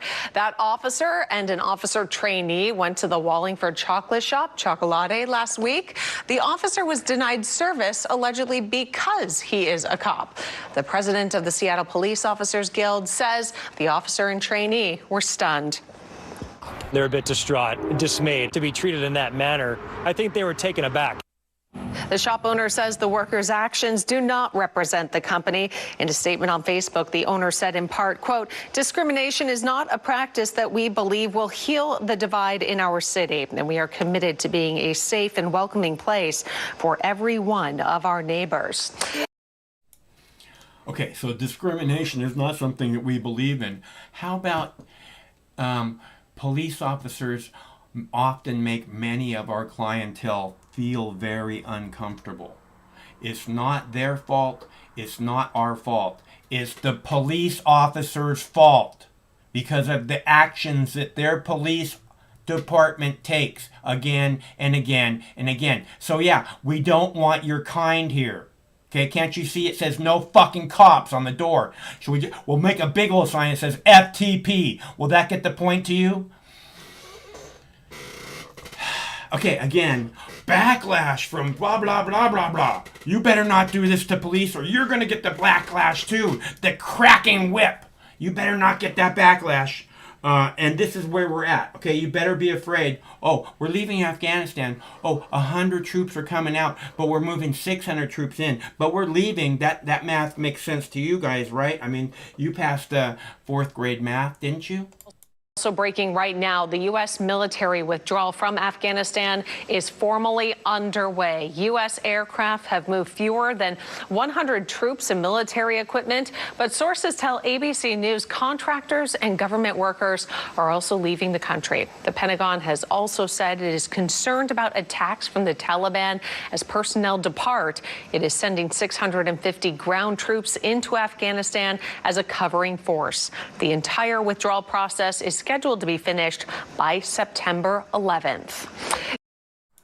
So we're leaving Afghanistan. We're already moving out. Almost 100 troops have left Afghanistan already, and 600 is rounding down. You know it is. And again, I fully believe that the 600 troops that they're moving into Afghanistan is cover to move thousands of contractors or paid mercenaries or killers for money into Afghanistan, paid for by your tax dollars. Can you imagine your tax dollars going to people who kill people for money? Can you imagine that?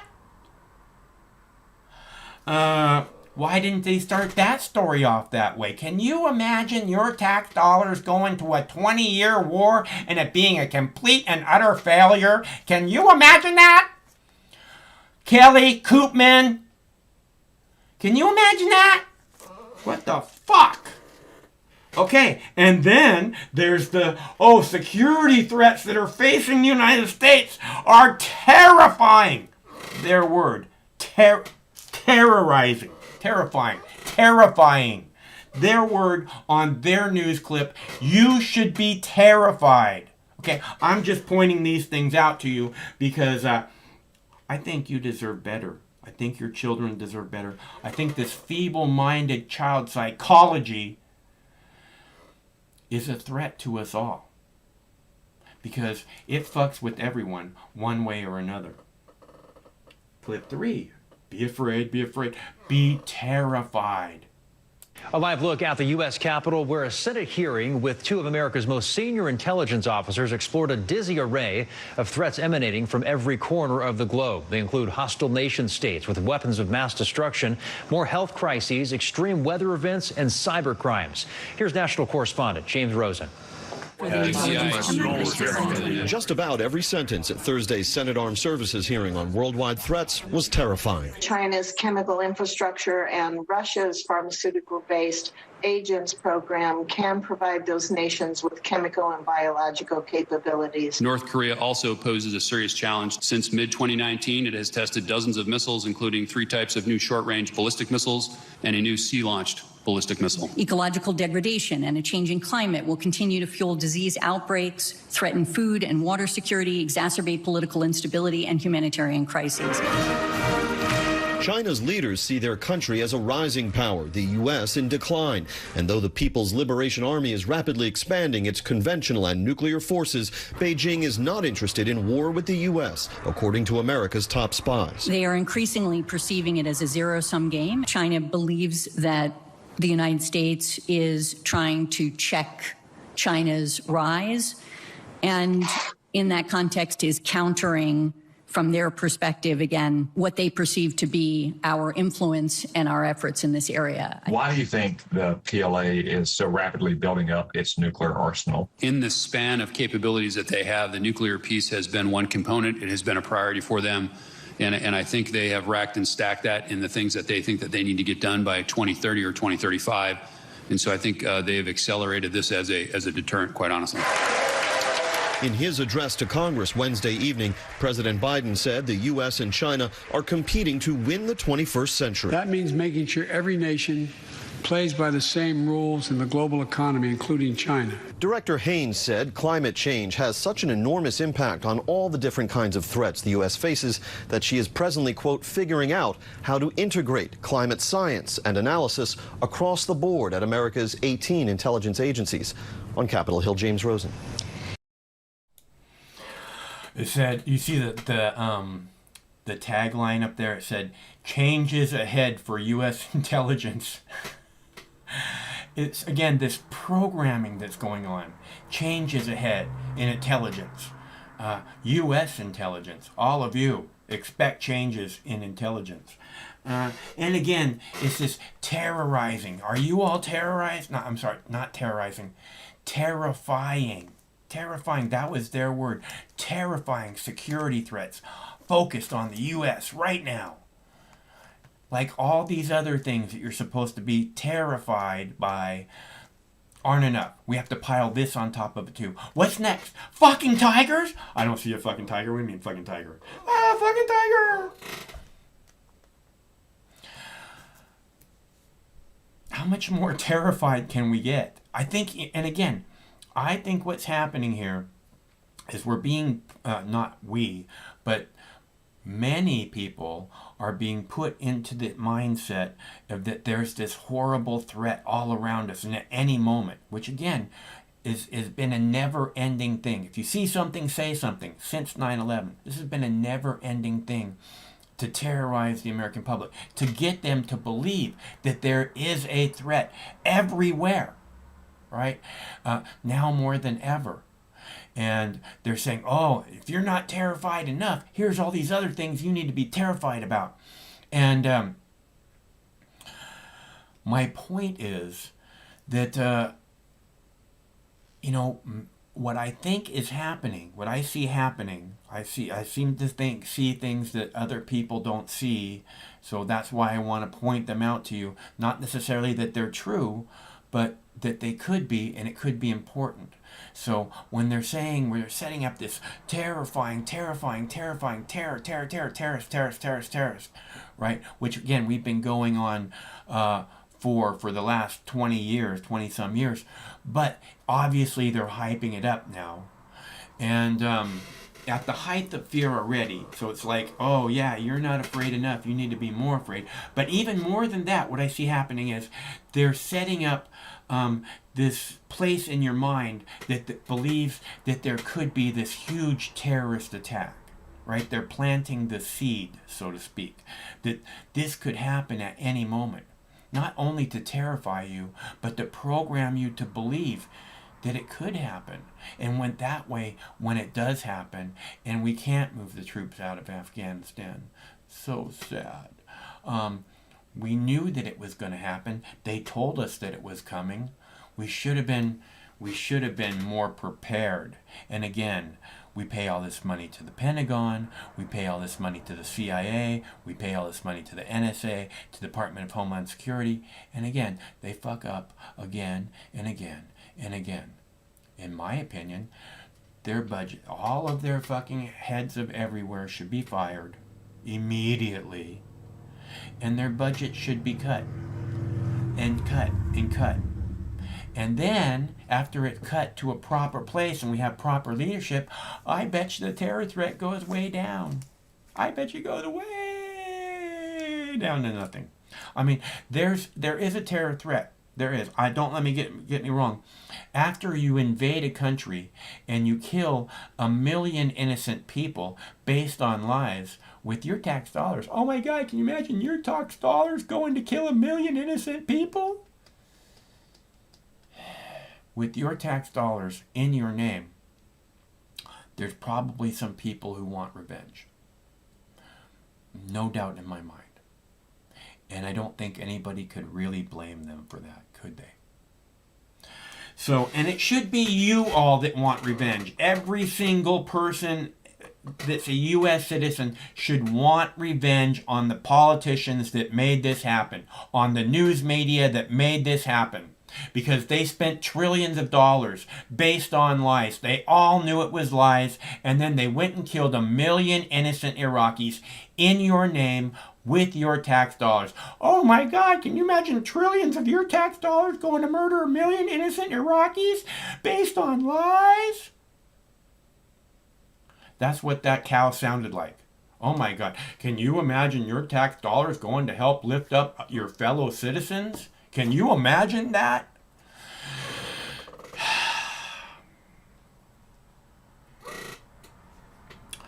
No, let's spend it killing millions of people that are completely innocent based on lies that you use again and again and again to threaten our lives. So we have to go kill 1 million innocent Iraqis because we don't want the threat to come in the shape of a mushroom cloud, right? We don't want the warning, the whatever it was, to come in the shape of a mushroom cloud. Yeah, because Saddam has the technology to create a fucking nuclear bomb and then get it to the United States. Something that takes, 50 years to fucking figure out?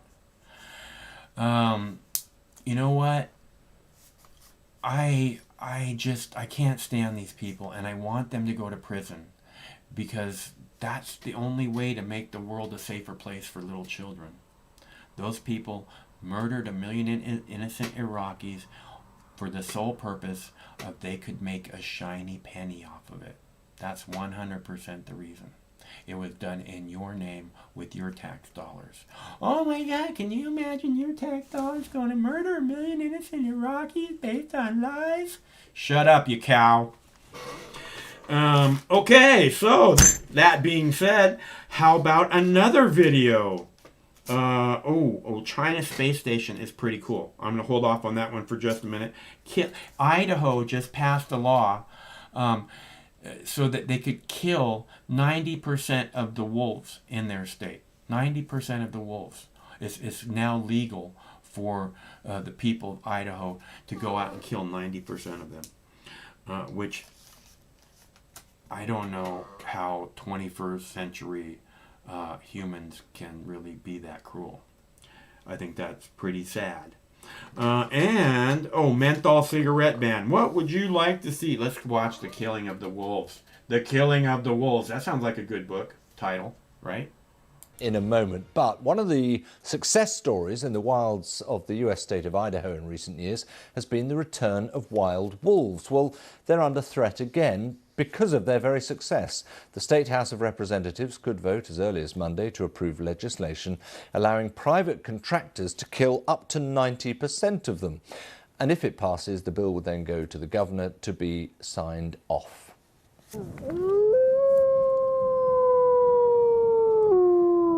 Sounds and pictures from a documentary on those wolves. Senator Mark Harris sponsored the legislation. He said that there were more than 1,500 wolves now, and they want to get that number down to 150. And people could be paid up to $1,000 for each wolf and puppy that they kill. Well, I've been speaking to Garrick Dutcher. He's a researcher, documentarian, and the project director of Living with Wolves. I asked him for his reaction to the cull. Well, it is very tragic to see this kind of thing happen after such a successful recovery over the years. We do not have too many wolves in Idaho. We have far more black bears, 20,000 black bears, and about 3,000 to 4,000 mountain lions. Wolves are not the problem that they are made out to be. And incidentally, when we look at legislation like this particular piece of legislation was written by two ranchers. They're rancher politicians. And a third rancher who was a retired politician was also involved in the drafting of this legislature. And then it was also, given input by the Wool Growers Association, the Cattlemen Association in Idaho, and a couple of hunting groups. Right. So it doesn't represent. No, I'm just going to say that, and I should point out that I think these pictures are from your documentary work as well. They are magnificent creatures, but when you say that they're not the problem, of course, the argument is that they are, because they're attacking elks and deer and cattle. And you mentioned the ranchers being behind this, this particular legislation, not just presumably killing cattle, but worrying a lot of cattle too, and that has an adverse effect on farmers' lives. Yeah, okay, so we live in a state with 2.5 million head of cattle, which far outnumber the people here. Wolves killed in the last fiscal year of Wildlife Services keeping track of this, about 102 of them out of 2.5 million cows and 300,000 sheep. That is how many confirmed depredations occurred by wolves on livestock in a given year. That's about average. And it would be far more cost effective to simply pay for the dead livestock with the now $810,000 annual budget that is being given to kill wolves and try to drive their numbers down. They have a valuable ecological role to play here within the ecosystem as a top-level carnivore. Would you say that it might be reasonable that some should be culled? And perhaps I think for you in particular, it would also be about how that is done and how they would be allowed to be taken out of the system, not just hunted down or trapped, probably. Unless there are particular wolves that are causing a lot of problems, which there really aren't, where there's a chronic issue of depredation by one particular pack, we don't see that. And in cases, sometimes we do, and they do take out those packs. But it is not, again, when you only are losing 102 out of 2.5 million in a year, it's rather insignificant. Some of this budget, 300,000 of it, is also to kill wolves that are eating elk, which is their primary form, their primary diet in Idaho. We are within a few percentage points of our all-time record high elk population as well. So it is difficult to reconcile the need to cull wolves. The documentarist there, Garrick Dutzer. What kind of people would do that? You see how beautiful those puppies are? You see how happy that wolf looked bouncing in the snow, rubbing his nose through the snow? You see those shiny eyes? I don't know what kind of person would do that. Especially not in the 21st century when you'd think we'd have a whole bunch of other options. Hell, they put collars on dogs, right? You can dart them and put collars on dogs, and then you put all the whatever, the cattle or the horses or whatever it is they're having a problem with, you put a fucking in what they call invisible fence, right? And it goes around, protects whatever it is you want it to get. If the dogs try to go in there, they get a little shock on the collar. They stay away from your fucking cattle, right? I mean, this is what people do with dogs all across America. Why can't we do this with the wolves? I'm sure they'll have just as much fun shooting the wolves from helicopters with dart guns as they will fucking killing them, probably making fucking jackets out of their pelts. What, are they gonna make wolf beef jerky next? Wolf jerky? It's disgusting. Killing puppies. Killing puppies. You know what? If we catch people in our neighborhood killing puppies, we know that person is a danger to our entire neighborhood because they're just starting with puppies. And they can't wait to get to the next level. Okay? Again, something fucking wrong with those people that would do that. Okay, so I have a video here about menthol cigarettes because I know you guys have to be babysat and taught that menthol cigarettes are bad. Oh wait, it's the menthol cigarettes that are bad. I thought it was all cigarettes that are bad. Dumb me, right? U.S. health regulators pledged again today to try. Okay, so I want to hold that for a minute. I don't know if you can hear or not, but my little wolf cub is going. Roo-roo! Roo-roo!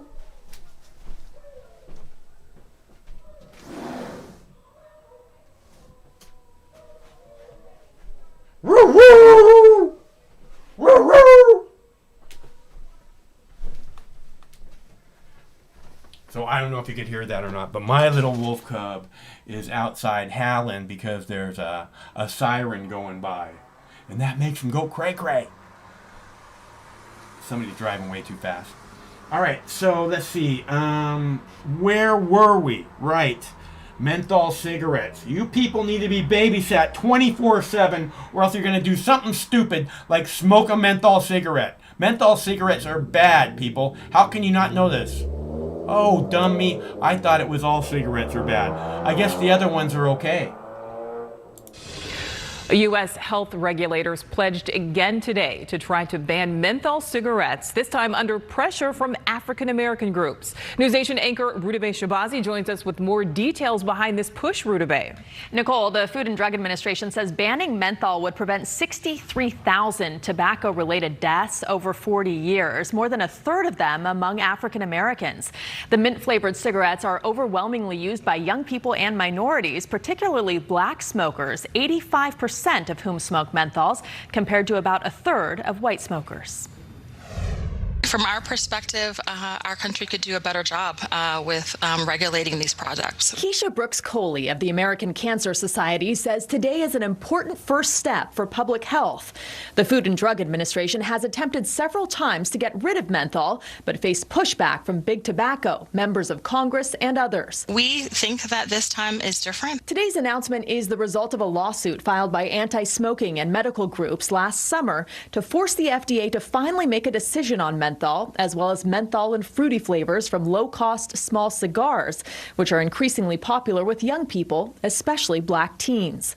Physicians at MD Anderson Cancer Center say 30% of all cancer-related deaths in the United States are caused by tobacco use, and that more than half of youth smokers, including 70% of black users, smoke menthol cigarettes. When someone's addicted at a young age, then we're looking at a lifelong use of tobacco products, and we know what the impact is on health. Menthol is the only cigarette flavor that was not banned under the 2009 law that gave the FDA authority over tobacco products. According to the American Cancer Society, the menthol's numbing effect masks the harshness of smoking, making it easier to start, especially for young people, and harder to quit. We know that the tobacco industry specifically have targeted communities of color, specifically African American communities with menthol cigarettes as well as the flavored cigars. The tobacco industry is responding. A spokeswoman from Reynolds American said the company would submit evidence countering the FDA's proposal, saying, quote, published science does not support regulating menthol cigarettes differently from non-menthol. An Altria spokesperson sent a statement to NewsNation saying in part, quote, prohibition does not work. Criminalizing menthol will lead to serious unintended consequences. A far better approach is to support the establishment of a marketplace of FDA-authorized non-combustible alternatives that are attractive to adult smokers.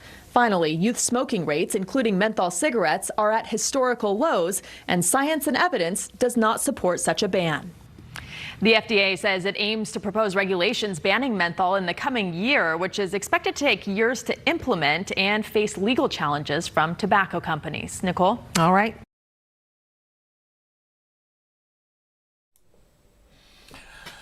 Nanny state. Again, nanny state, you have to be babysat. You have to be told what is okay, what isn't okay. Like that ever works, right? All they're doing is creating another black market for menthol cigarettes. Brilliant. Like, we don't have enough of that shit already. What the fuck are they thinking? What? Michael, this is Steve McClanahan. I am reporting live in a yellow dress. Nuh-uh. Yeah, I am legitimately in a yellow dress. I am going to be able to report this to you live better than that woman. Are you in a yellow dress because you have the yellow fever? No, I am in a yellow fucking dress because apparently my fucking news staff was telling me that I needed to wear this shit, and I swear to God, I fucking went with it, and they were like, this bitch over here, she all knows about all this shit, and you're like, we need to get yellow dress, and now that I think about it, this is kind of fucked up, Michael. Are you free balling? Are you going commando? Fuck yeah, motherfucker, this is America. Well, then, doesn't that breeze feel nice? Yes. And you know what else is really a cool breeze? Uh-huh. Smoking a menthol cigarette. Ladies and gentlemen, I'm out here in a yellow dress, free balling, smoking a menthol cigarette. Right in front of the fucking goddamn Capitol building here in Washington, D.C. Life is good.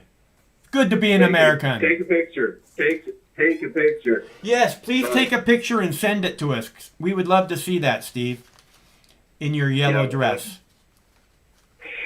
There's a lot of people out here, and they're scrambling to get their phones. I see that. Folks, all right, that's enough. Okay, so I've had enough. Yes, all right, thank you. They put a jacket on me. No more yellow dress. Nobody's gonna see this shit. Okay, I'm not a little fucking bitch. Okay. What are you talking about? What? Wearing a dress can be very manly. No, no. You've never heard of well, there, see, you don't fucking get it then, man. Yeah. You just don't get it. I don't. You don't understand what it means to be a real man. You don't understand what it means to be a real man, McClanahan. You don't know what it is to be a journalist.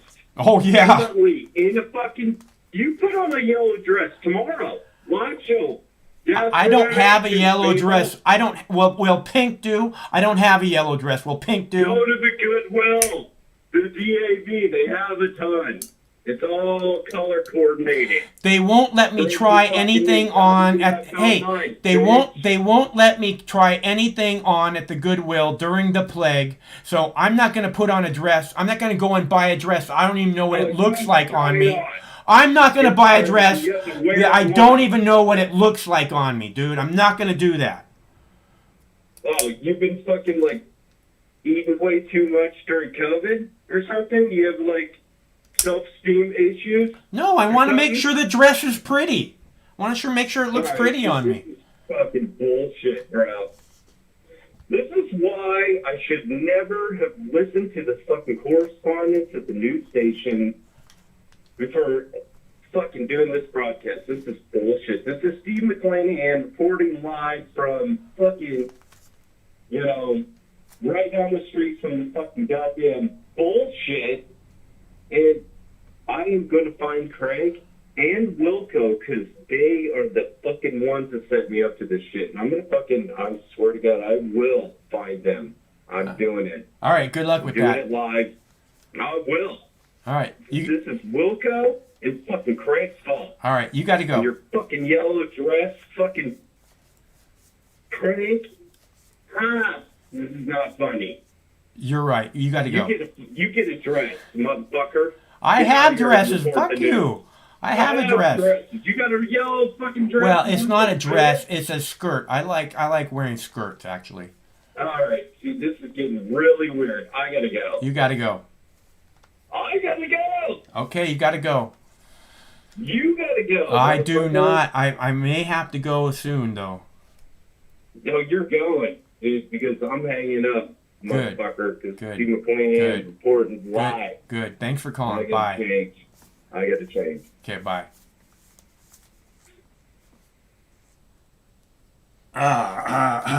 Yellow dress. I want to see a picture. And they won't let me try on anything at the fucking Goodwill during the plague. I'm not going to buy a dress if I don't know if it looks good on me or not. Okay, China space station. Again, the U.S. patches things up. You know, even space fucking stations, right? Like, oh, we don't need to have a 21st century space station. We'll just put a Band-Aid on this one. China is going to take off against America because America's not even trying to compete. The only thing America's trying to do is start wars. That ain't going to work for any of us around the world, including the rich and, well, maybe the rich. It'll probably work well for the rich. But this is a very interesting story. I thought it might be worthy of your time. China has been pouring billions of dollars into its increasingly ambitious space program, and it just took a major leap towards having a permanent presence in orbit. China launched the first module of its own new space station, with hopes of having it fully operational from next year. From Beijing, Stephen McDonnell reports. China's space. I mean, this coalition of misfits, and they cobble together and they don't attack each other. They stay united.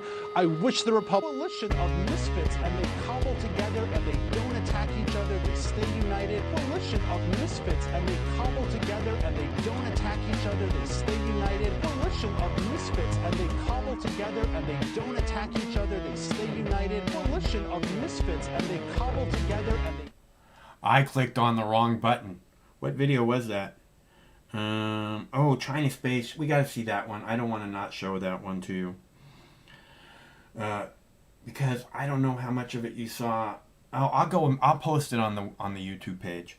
Okay, so if anybody wants to call, now would be the time to do it, because it looks like I'm pretty much out of videos. Oh, wait, I have this video. I'm going to take just a minute to play the white privilege card now. That Trump won the election. Among the suspects' possessions, this is real, a white privilege card. I want you to take a look at this. It's a fake white privilege credit card. Subtitle, Trump's everything. The card holder, scot-free, with 2 T's. Scot-free is actually spelled with 1 T, but, you know, 2 T's on that card. That one piece of evidence, an insight into the man's state of mind, that he can get away with anything because of his skin color. His lawyer saying this to CNN. This was a guy simply following the advice. Okay, so that's, I'm pretty sure that's all of them. We did like 12 of them. Okay, so we do this every Monday through Friday at 7 p.m. Pacific time, which means we'll be back tomorrow, same Mox time, same Mox channel. And tomorrow is Dabs for Donations Friday, which is always entertaining, so I know you don't want to miss that. And I have a really cool video about octopus. Octopuses. Very, very apparently they have many brains that go throughout their body. It's a very interesting video. I'll play that for you tomorrow. I hope we see you there, because it's always better when you're here. Clearly, it's always better when you're, and I truly mean that. So until then, stay cool, because one of these days, this war is gonna end. Stay cool till then. No matter which mouth you feed on a two-headed snake, it still shits the same turd. But lucky for you, you have Mox News. More than 10 years. More than 60,000 videos. Mox News has been filtering the nonsense and illuminating the bullshit from your mainstream media. Turn off your TV and turn on to Mox News. For over a decade, documenting the socio-political events that have etched and carved the pathways that define today's modern mess, Mox News has been providing clarity while faithfully bringing you today's relevant stories, 100% commercial-free and subscription-free. And just like Lady Liberty vows to remain free. But at this time, we're asking you for your help, your patronage, and your support to keep the lights on and the videos rolling. For less than 17 cents per day, you can become a basic subscriber, knowing that your donation is truly making a difference that will help continue bringing the news stories that make a difference in your life. Turn on, tune in, and drop a couple dimes today by clicking the link below or visiting moxnews.com and show your support at any level. From a single one-time donation or dedicated monthly subscriber, do it now in less than 2 minutes. All donations are safe, securely processed, and verified using PayPal, Visa, MasterCard, American Express, or Discover Card. As always, we're sure you'll find something of interest each and every day. This holiday season, give the gift of Mox. moxnews.com.